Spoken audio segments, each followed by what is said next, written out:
Welcome to the Positive Sports Podcast. I'll be your host this evening, Ed Montana.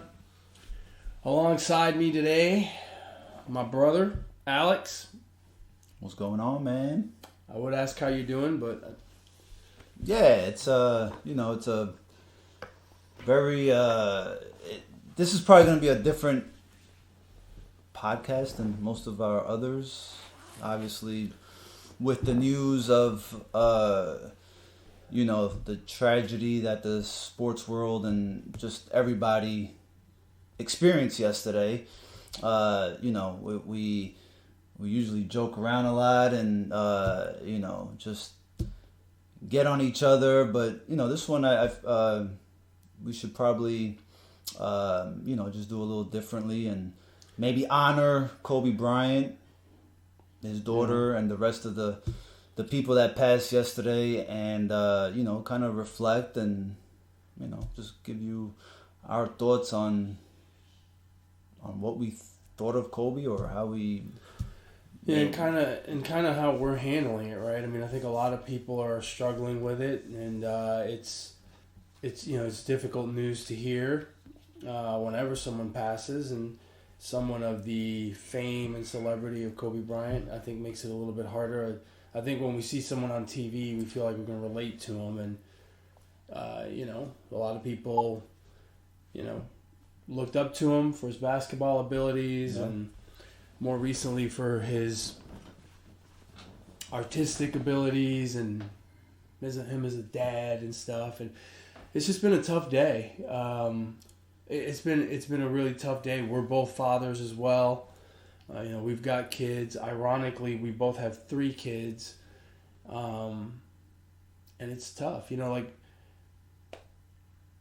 thing that really struck me was the fact that, his daughter was with him, and, that they were headed to a basketball tournament, that, she was a very good basketball player. And everyone's heard me say that my son plays baseball, plays all these baseball tournaments, and I mean, I can't tell you how much time I've spent in the car with my son, driving to tournaments and practice and the batting cages and stuff like that. How much time my son and I spend in the car together, and and my son happens to be 13. It's really hit hard. And I'm not gonna sit here and I'm not gonna lie. I wasn't the biggest Kobe fan in the world. I thought he was a great basketball player, but I'm not a huge Lakers fan. I wasn't a huge Kobe fan. I thought he was a great player. Right. That's about it. Yeah. But it still strikes you when you hear of a father and daughter passing away tragically like this, and also the other people on the plane, right? We'll go through later on, and we'll have our condolences for all 9 of them. But it's it's just tragic. The guy's 41 years old. Young. There's for me personally, and that's why I say you're gonna get my point of view, Ed's point of view, and if you've heard this podcast before, then odds are, chances are you've heard me, give grief to other basketball to other athletes or whatever. If this is your first time listening to it, then welcome. But there's a time and place for everything, and you separate things accordingly. For me personally, I really take into account Kobe the basketball player and Kobe the person. I grew up playing a lot of basketball. I would cut class and go play basketball.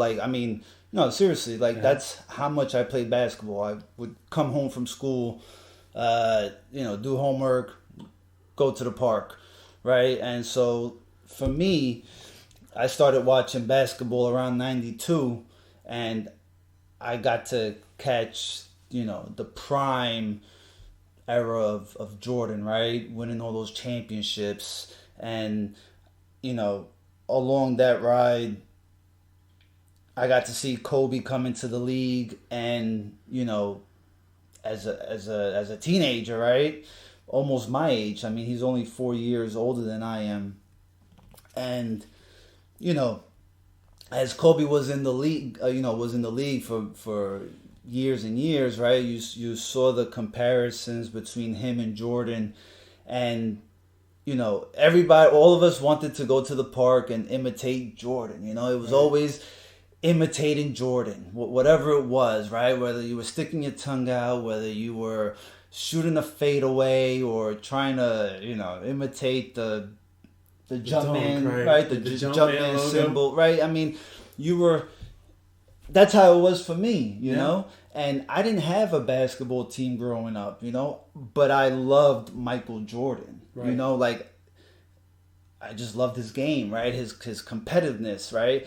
And I feel like, and me neither. I'm not a big Laker fan, and I'm not a super Kobe Bryant super fan, Right. But I've learned to appreciate his game or whatever, and so I felt like he was kind of like, another part of the bridge that Jordan left, and then you got Kobe, and they were so similar. Their game was so similar. The funny thing is, right, there's millions of kids like yourself at that time imitating Jordan. Right. And he got to do it alongside Jordan. Exactly. Right? Like, to me, one of the pictures of Kobe that I will always remember was him at half court standing next to Jordan, bent over, tugging on his shorts. Right. And they were chatting about something while someone else was taking free throws, right? That picture and it was Kobe trying to be Jordan. He got to do it on TV, right in front of everyone. We did it in the playground. Yeah. He got to do it in front of everybody. Right. And it's hard to be perfect, but he damn near perfected it. Like, I mean, they have a video. It's like a 3-minute video of all the moves, and they kind of edit it to a way where Jordan starts off with shaking a guy and going into the fadeaway, and then the editing goes into it being Kobe Bryant jumping and shooting. Right. So that it's like. It was almost like Jordan never left, right? Like, because I mean, he got so close to being just like him. Not only that, but then he was also almost as successful as Jordan, right? 5 rings. He did it with his own dynamic duo, right? Him and Shaq together. So it was very interesting to think back to that time and how.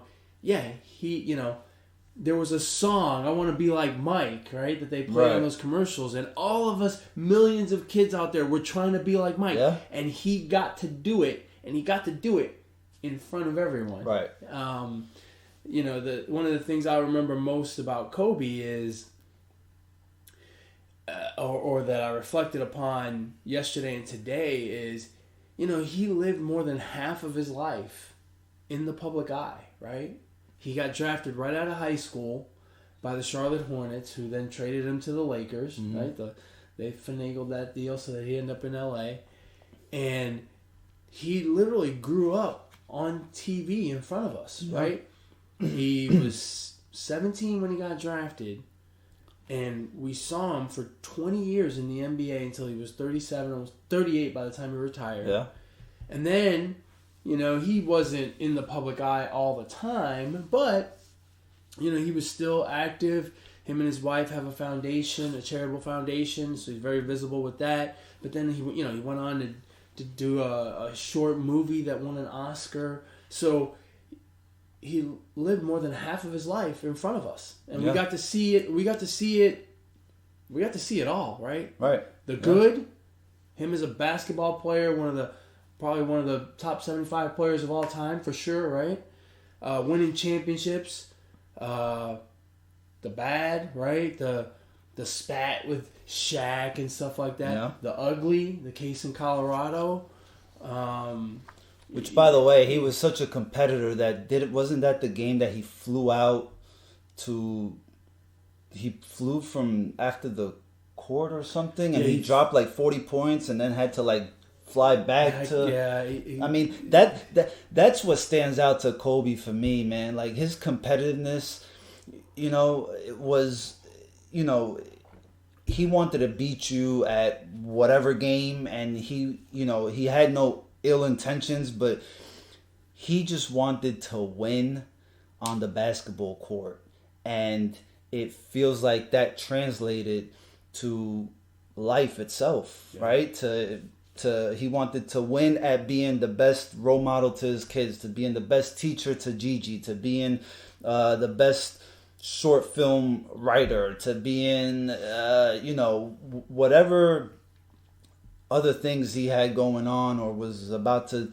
accomplish and do. He just wanted to be the best at it, and that approach that he had on the court, he took it everywhere with him. Yeah. And his competitive, again, wanting to be like Mike, right? Michael Jordan is legendary for how competitive he is on the basketball court, on the golf course, playing cards or whatever. And Kobe was very, very similar in that regard. Like you talk about his competitiveness and his heart when it came to the game of basketball. The memory that sticks out to me, one of the memories that sticks out to me the most is when he blew his Achilles, right? Yeah. He got fouled on that play, and he had to shoot 2 free throws, and they took a timeout, right? And he stood up, and he waved off the doctor, and he walked to the free throw line. And he made his 2 free throws, and then walked himself back to the locker room with no help. Right. And he must have been in a ridiculous amount of pain. I mean, I've never ruptured my Achilles, but I've run marathons on hilly courses where my Achilles have been sore the next day, and it freaking hurts. Yeah. I can't imagine if you tore your Achilles to continue to stand out there and then make the 2 free throws, right? Like that's just he was the ultimate competitor, I think.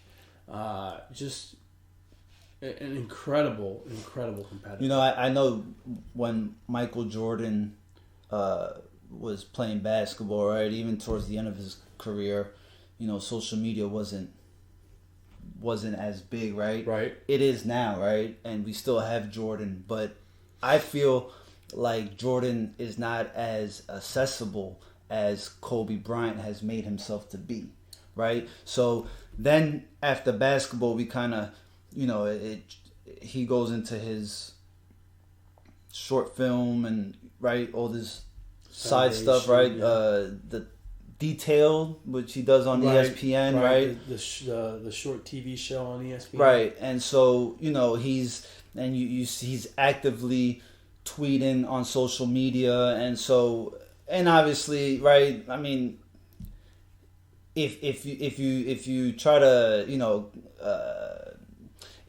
to contact him through social media, he's more than likely he's not going to answer, right? But he's still there, right? You feel like you can still touch him, right? Michael Jordan kind of like, he owns a basketball team and all that, and but he kind of appears and then goes away for a while and he'll come back. But Kobe is still there, kind of like, just like a regular human being, right? Like, he was so proud of his daughter, and like a lot of his pictures on his Instagram are, his daughter. Yeah. He was really proud of,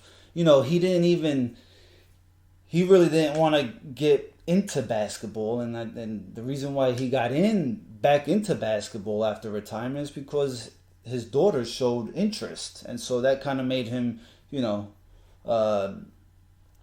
get more involved, right? And you see how many pictures you see on the internet of them going to a basketball game and sitting courtside and stuff like that. I mean, I think that really is.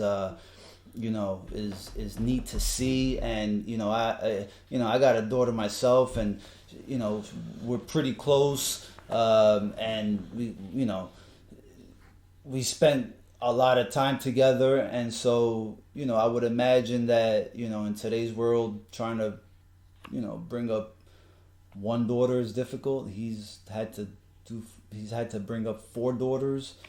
So, it just, I don't know, man. So sometimes you just need to take a step back and, look at things a little differently. It sucks that something like this had to happen for, a lot of us to, think differently and speak differently or whatever, or tweet differently.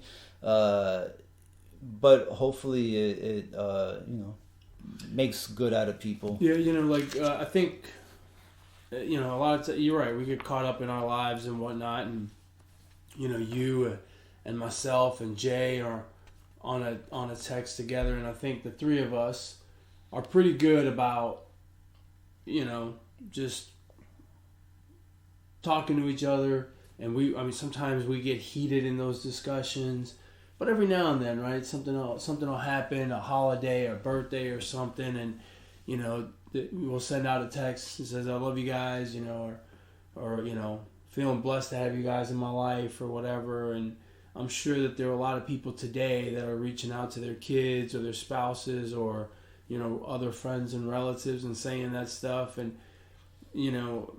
it's not a whole lot of good that comes out of something like this. It's still very, very tragic, but at least there's that. At least it reminds you to reach out to your kid that, you got an older kid that may be far away, your parents, whatever. You just never know what's going to happen in life. Yeah. And, you should not wait until you can't tell them you love them. And I don't know why, Michael Jackson, Prince, I don't know. There's so many people that have passed away, celebrities, singers, athletes, name them. I can't name them right now, but there are so many, right? But for me, this one happened to hit so hard. I kind of still can't understand why. If you didn't show some type of emotion yesterday or today, then you're probably really cold-blooded. You don't care. You don't have any heart. I don't know, but maybe because I don't know. Maybe because I grew up watching him from the very beginning to the very end. I don't know. I wasn't a basketball player, right? There's not too many parallels between me and Kobe Bryant. Like I don't understand how. I don't understand how he's had such an effect on people. Like he's had a direct effect on the city of Los Angeles. Right. He's had an effect on people all over the United States, and he's had a huge effect on people worldwide. China, Italy, right? The whole Europe. The guy speaks 5 different languages. It's just amazing. It's amazing how amazing of a person Kobe Bryant is. Like we really need to appreciate Kobe Bryant and have that, instill that Mamba mentality in us in whatever we do. I think it's a real thing. I think he's made it to where like it's real. Yeah. You know what I mean? And again, there's no parallels. Like I can't relate to Kobe, but for some reason, I don't know. Well, I think it was weird. I think part of what makes it difficult is that he wasn't just an athlete, right? We saw him so much with his daughters over the last few years, especially after basketball, that he's it's kind of weird to say this, but he was a normal dad, right? And you're a dad, and I'm a dad, and I think that's where the connection really kind of happened for a lot of people. That you don't have with all those other celebrities, right? You just didn't see it the same way. And especially for dads that are sports fans, right? Like, your daughter played sports, and so, you've done that, going to games and watching them play and practice and stuff like that. Obviously, I have as well. and that's what we saw from him. And there's millions upon millions of kids in this country that play sports, and they have their dads that follow them around watching practice or watching games or whatever. And I think that is that's the big connection with so many people. And I think that's why a lot of people are taking it hard, because they see a guy that, he was a basketball player and he was a great basketball player and he was famous and blah, blah, blah. But, he kind of really became human to us by the way he's been with his daughters over the last... I mean, his daughters were at the games a lot in his last few seasons. Oh, yeah. So, it's not just the 3 years since he retired or 4 years, however long it's been. It's the, a few years before that. The oldest is 13. And so, we've seen it for several years. And I think that is what's made him incredibly human and what has made this, I think, has hit people particularly hard. Yeah. Yeah, definitely has. Yeah, it's been a tough day. It's been a tough day all the way around. Interviews everywhere with other athletes who knew him, who barely knew him, who, just their memories. You hear sportscasters talk about their memories of their time with Kobe Bryant. If you go on Twitter, there's just a constant flow of snippets from interviews, and it's just... the one that strikes me is the one. There's an interview. There's a snippet of an interview with Jimmy Kimmel, and he's talking about his daughter, the basketball player, right, and how proud he is of her. And again, that's another instance, right? Like just like you, at the office bragging about how your daughter played, or me at the talking to you sometimes about how my son played in a tournament. It's just I feel like that's where, if you want to say, I can relate to Kobe Bryant. Because Brooklyn, my daughter, Brooklyn is her name. She has nothing of her mother except like one thing, right? Like feature-wise, nothing like her mother, right? Like everything is all, it's all me, like her skin color, her attitude, her, just the way she is, right? She's really like 90% me. Like I did half the work, but she's 90% me. So you better not tell your wife that. Well, I did do half the work. Not really. It takes two to tango, right? Yeah, you didn't do shit for 9 months after that, though. I'm just saying. Change diapers and here and there. But like, right, so... And me looking at Kobe and his daughter, they look so alike, right? Similar, right? And the way some of her facial expressions are just like Kobe, and maybe that's what it is, right? Maybe in that way we're related, right? Or I can draw some parallels between my relationship with my daughter and his relationship with his daughter, right? And so it just. I don't know, man. It's just weird. I think the whole dad thing is what's really made him. Yeah. Well, more so, I have a daughter. He's got his daughter, my daughter, right? It's just, but so I don't know, man. It's just. I stayed off Twitter for the most part yesterday. I mean, obviously, I wanted to know what was going on, right? And then obviously, Twitter feeds you or flooded you with a bunch of videos and his stuff, and that's the other thing I think that makes it hard, right? It happened. I mean, it happened like in the middle of a Sunday, right? Where you weren't busy at work. You could sit on your phone and read Twitter and whatnot. Right. And the way we're connected today, it happened.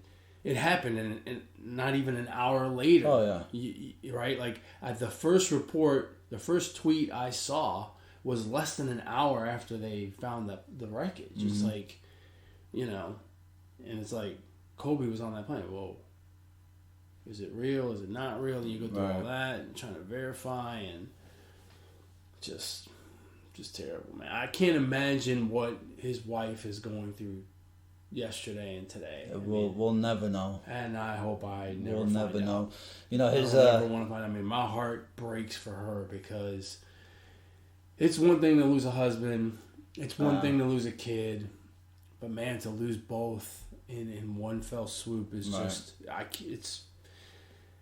In that same interview with Jimmy Kimmel, I'm sure he's told this story a bunch of times, but he mentioned how him and his daughter Gigi would go out, right, and then people would come up to him and they would say, "Come on, Kobe, you got to get a son, man. Keep it keep the tradition going, this and that."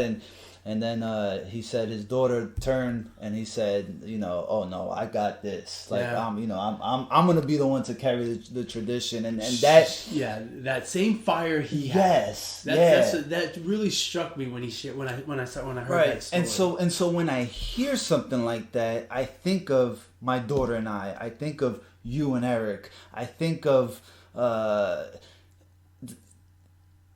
I just think of those similarities, and I guess that's where that's why it kind of hits, right? Yeah. We just I can't relate to the millions of dollars and to all the money he has and the helicopter that he has, and I can't relate to none of that. But when we look at Kobe Bryant, the person, and that's why I say he's more accessible, right? Jordan has never given us that, right? Or he's just done things differently, and that's fine. There's nothing wrong with that. That's just the way they, human beings work, right? Right. So, pretty crazy, man. I couldn't even listen to sports radio this morning. I probably listened to like 10 minutes, and then it just didn't seem right. It's so sad. It kind of ruins your day, right? Yeah. It's just sad. Yeah. I thought the tributes yesterday by the NBA were appropriate. The 24-second violation that teams were taking to start the game. I thought that was a very classy way to.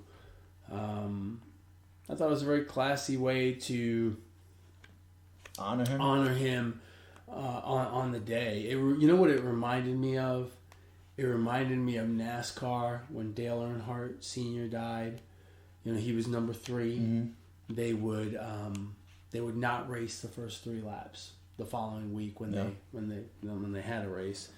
And then the rest of the season they would everyone would put up 3 fingers whenever it was lap number 3 to remember him. And I'd imagine that the tributes to Kobe will last all year. I don't think the 24-second shot clock violation will go on much more, but probably a week or so. But probably for the All-Star game they'll do it. I'm sure there'll be a huge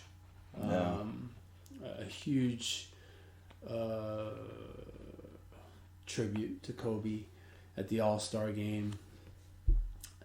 It's difficult for everyone. I don't think it's any harder for, obviously no one has it harder than his wife. But, I can't imagine what LeBron's going through or what he went through yesterday. He passed him on the all-time scoring list Saturday night.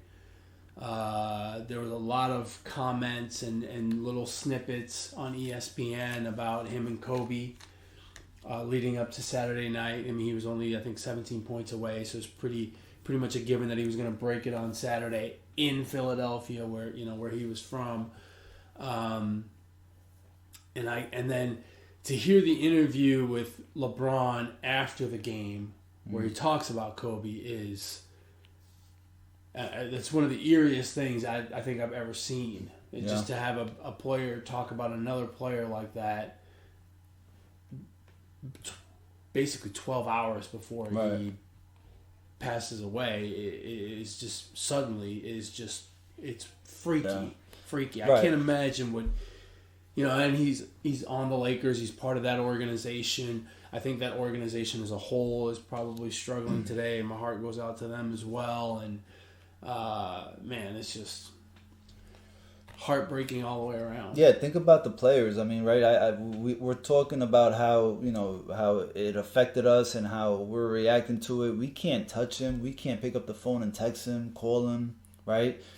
They were able to do that. The players were able to do that. He had so many relationships, and it's like a fraternity, right? Those guys, everybody knows each other, right? They spend time in the off season, and Kyrie Irving and Kobe supposedly were like really good friends, right? And we seen how Kyrie Irving took it, right?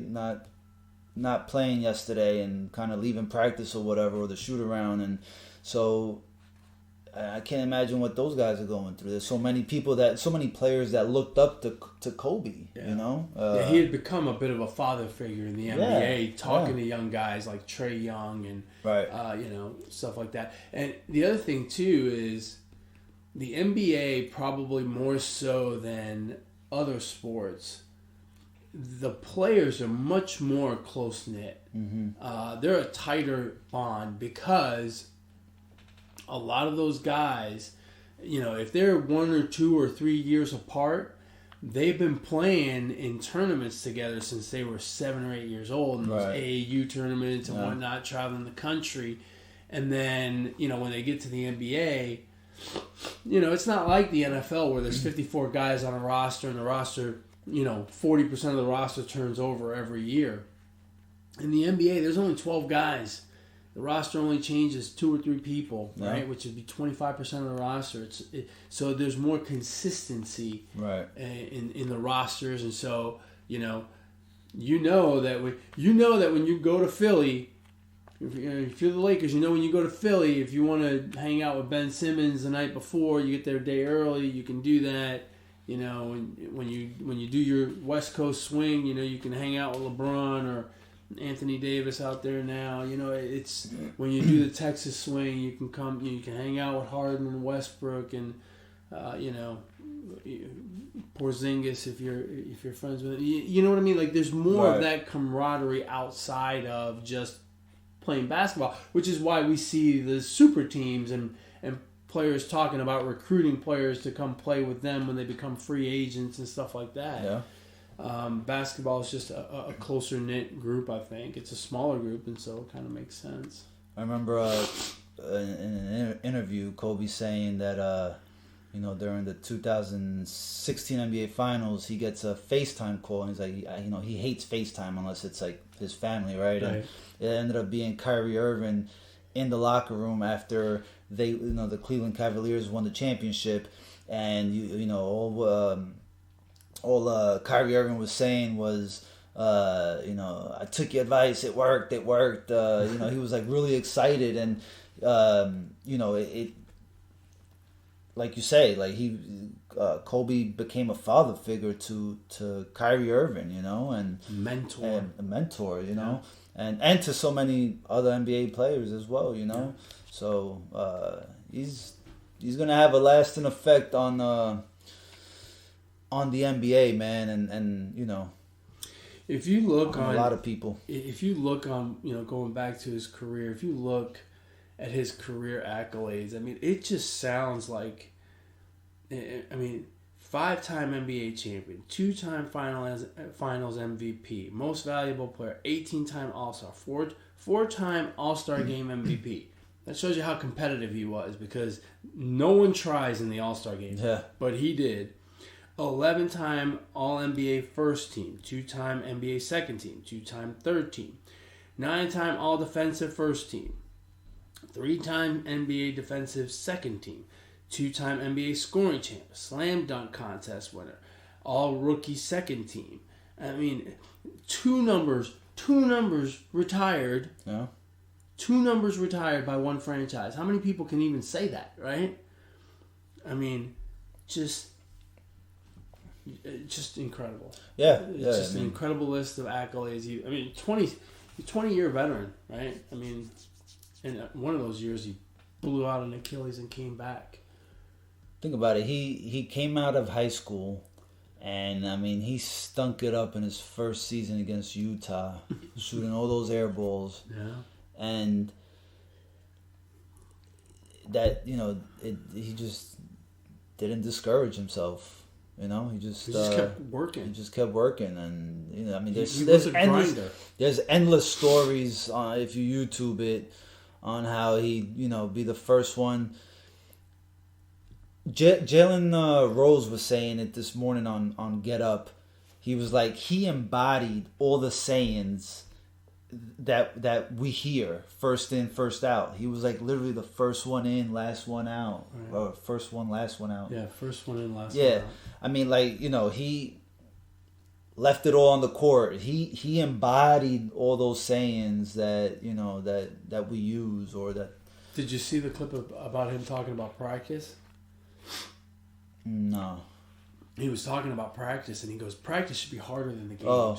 Right. He goes, You go to practice, it's not a light shoot around. You go in there, you got to work on stuff. So you got to practice hard. Right. And, it reminds, to hear that and to put it, opposite the very famous Allen Iverson practice rant that he has. Not to bag on Allen Iverson because he was a great player himself, but it's just funny how that just to me shows how competitive he was and what a hardworking guy. And, when him and Shaq were at their best, I mean, that was just a ridiculous. I mean, Shaq was a ridiculous, unstoppable object. But I mean, he was a big part of that duo. That and if you think about it, that was probably the last duo. After that, you got into the era of three, right? You had to have, you didn't have to have, but you wanted to have three guys, right? But in terms of duos, that was probably the last one.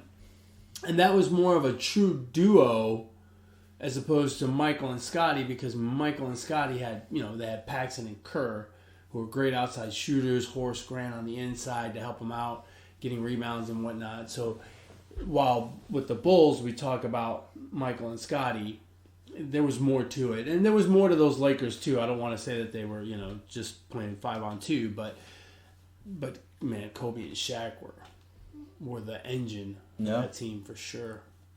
Yeah, definitely. Scored 81 points in a game, right? Which is when you stop and think about that, 81 points. I mean, that's another thing crazy. Jalen Rose brought up, and I mean, he was a part of that game, right? Playing for the Toronto Raptors. He said if you look at all of Kobe Bryant's highlights, that game is not. There's not many, if any, plays from that game in his top 10, top 20, top 50 highlights. So it wasn't like he said. Jalen Rose said he didn't do any trash talking. He just went out there and played. He wasn't. He was just playing basketball. Yeah. I mean, just incredible. Amazing. Absolutely incredible. Well, hey. I don't know if you want to talk about anything else. Obviously, the Super Bowl is coming up. Yeah. We told people we'd give our picks this week and break down the game. I think we should go ahead and do that.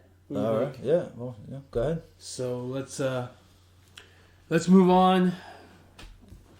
We're moving on, but we're not forgetting.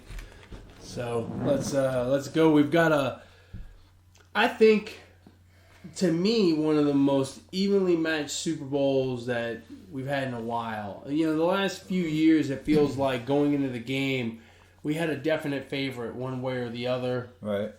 We had a definite thought of who would win. Now, it didn't always work out that way, but, we there was a kind of a clear favorite. And by clear, I don't mean 14 points, but, 3, 4, 6, right? We've seen that in the last few years. This year, I feel like it's a pick'em game. I feel like... Damn near. Now I know most of the money so far, and granted there's a week to go, has come in on the Chiefs, but I still feel like it's pretty close, and it hasn't been enough, hasn't been enough to really move the needle. I think it's still at 1, right? Yeah, it's not going to go past 1.5. I don't think it even gets to 2. Yeah, I think it's going to stay right there. So it's pretty much a pick'em game in Miami. The Kansas City Chiefs from the AFC, the San Francisco 49ers from the NFC. Give me your first thoughts when you knew about the matchup last week. What were your first thoughts? Shit, that was a long time ago. I can't think that far back, bro. Come on, man. No, I mean, first thoughts: advantage Chiefs. I think they're gonna win, and they're gonna win convincingly. I don't think it's gonna be as close as we want it to be. Now, do you think that's just because of what you saw them do the last 2 weeks, or do you think they're just that much better than the 49ers? I think they're that much better. I don't know. Something about the 49ers. The 49ers have an excellent. They have a good team. They have an excellent defense. I mean, the running back from the 49ers. I mean, I could run behind that offensive line. I don't think he's that great. Mm-hmm. Jimmy G really hasn't shown me much. I don't really. I mean, if I had to trust a quarterback, it would probably be Patrick Mahomes. That's fair. You know, I know Andy Reid has a knack for blowing games, or not calling the right plays, or bad timing of calling plays or whatever. But I think he's still an excellent coach. I don't know. I'm not fully sold even at this point on the 49ers, to be honest with you. Wow. So. Wow, what a lack of respect for the 49ers. I know. Look, it's not Joe Montana back there. It's not Roger Craig. It's not Jerry Rice. I mean, I break down the game, right, the way it's going to happen, right? I look at the Kansas City offense against the San Francisco defense and vice versa. Look, the part of the game that's going to be, I think, super exciting to watch is going to be that San Francisco defense against the Kansas City offense. Kansas City has so many weapons on offense, and that San Francisco defense is so good. They're good at stopping the run, and they've got a very good secondary to handle the speed that Kansas City has in those receivers and all their catching options. I think that is, to me, the crux of the game. I think the 49ers offense against the Chiefs defense is not a mismatch, and I don't think that the Niners are going to score a ton, but they're going to score 20 points, and I think that's going to be enough. They've done a very good job of running the ball. They will control the clock. Jimmy G does not make the bad mistake or gets away with it, because quite frankly, throughout the NFC playoffs, he made some throws that you were like, oh my God, that's a terrible idea, and he got away with it. And It seems like sometimes, you know how it works. Sometimes luck smiles upon you, and I feel like that's where Jimmy G is. Not to say that it's all luck, but the few mistakes that he makes, he seems to get away with. And look, they're going to run. They're going to try to control the clock and really control the football game. And I think their offense and the way they're going to play it is actually going to help their defense. The other thing is, I think when you have 2 weeks to prepare, I always think it's advantage defense. They get to rest and heal up. I feel like, I don't know why I feel this way, but I feel like defenses get more banged up in football games than offenses. Mm-hmm. And so 2 weeks off, I think, helps the defense recover more than the offense. And look, that guy on defense, that defensive coordinator they have, is doing a masterful job. He did a masterful job against Minnesota. He did the same thing to the Packers. I mean, absolutely dismantled both of those teams in the playoffs. And, he's done it throughout the season to a lot of good teams. So 2 weeks to plan, I feel like he's going to turn around and do the same thing to the Chiefs. And I think it's going to be a close game. But I think in the end, what's going to happen, Mahomes is going to get that last chance. He's going to get a chance to drive down the field and get them to kick the game-winning field goal or get them in the end zone to win the game. But I think the defense of the 49ers stands tall and wins the football game. I think the 49ers will be your Super Bowl champions. Don't forget the Chiefs' defense has really, played well. I mean, they stopped Derrick Henry, probably the hottest runner in the league in the second half of the season. Yeah. So that defense is not a slouch either, and you give Andy Reid 2 weeks to prepare. He's done pretty well after a bye in his career. So yeah. I mean, I think it's going to be a good football game. It looks very even, but I think Patrick Mahomes makes Patrick Mahomes train. He makes that much of a difference, and the weapons that he has, they're fast, they're good. If the Chiefs win, do you think if the Chiefs win, do you think that is the beginning of a dynasty for Kansas City? No. No. In football, it's really hard, man. Plus, yeah, no, it'll take 2 or 3 years till somebody catches up, and then That's... I'm not talking about the Patriots 6 Super Bowls in 10 years or 12 years, whatever. Yeah, no. But I'm talking about for the next 5-6 like years. Like Cowboys, 3 out of 4. Maybe not even 3 out of 4, but they're gonna make. They're gonna make the Super Bowl or a conference championship for the next 5 or 6 years. Well, I mean, I wouldn't call that a dynasty. I think they got to win a Super Bowl to be a dynasty. Well, if they make it to, let's say they make it to 4 Super Bowls and win 2 of them, and they're in conference championships games in the other years, and so over 7 years you're looking at Super Bowls or conference championship, a couple of Super Bowl wins.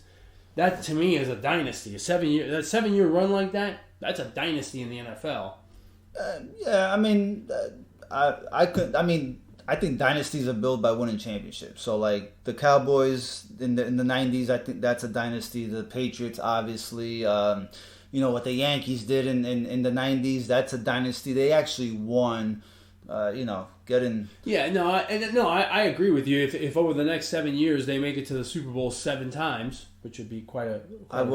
But if they lose them all, then it's only appropriate I take a page out of Kobe Bryant and say... participation trophies don't count. So that's for you, Kobe. But they could very well be. But Andy Reid's getting up there in age too, right? How much longer may he want to go, right? Yeah, you gotta wonder. He doesn't want to coach anymore. He's been coaching for a long time. Yeah, he sure has. All right, so 49ers win in your book. Who gets the MVP? It's gonna go to a defensive player. Well, who? A guy on the defense. You think defense, huh? I really think their defense is going to be the difference in the game. I don't know, because it's so rare that a defensive player wins the MVP, right? I feel like in the last 20 years, we've had more defensive MVPs than before. Oh, than before. I thought you were going to say more than offensive players. No way. No. No way if we had 10 defensive players win the MVP. I don't know. if the 49ers win the Super Bowl, the running back Mostert, right? Is that Mostert? He'll have to run his ass off, and he would have to carry the team. He could win the MVP. If I don't know. We'll see. Hopefully they don't blow a lead, Yeah. Kyle Shanahan's coaching that team. Alrighty, man. You ready to wrap this up? Let's wrap it up. There'll be no shout out today. It's like I said, it's been a rough 24, 36 hours or however long it's been since we found out about Kobe, and it's really been sad, and I hope that people appreciate their families and their friends, because unfortunately you never know in this life, and it's unfortunate that stuff like this has to happen for us to realize that sometimes. But I did want to mention the 9 people. I know we've talked a lot about Kobe, but there were 9 people in that helicopter that perished. They had families and friends, and I'm sure that their families and their friends are hurting just as much as everyone else is about Kobe. And so my heart goes out to all of those families as well.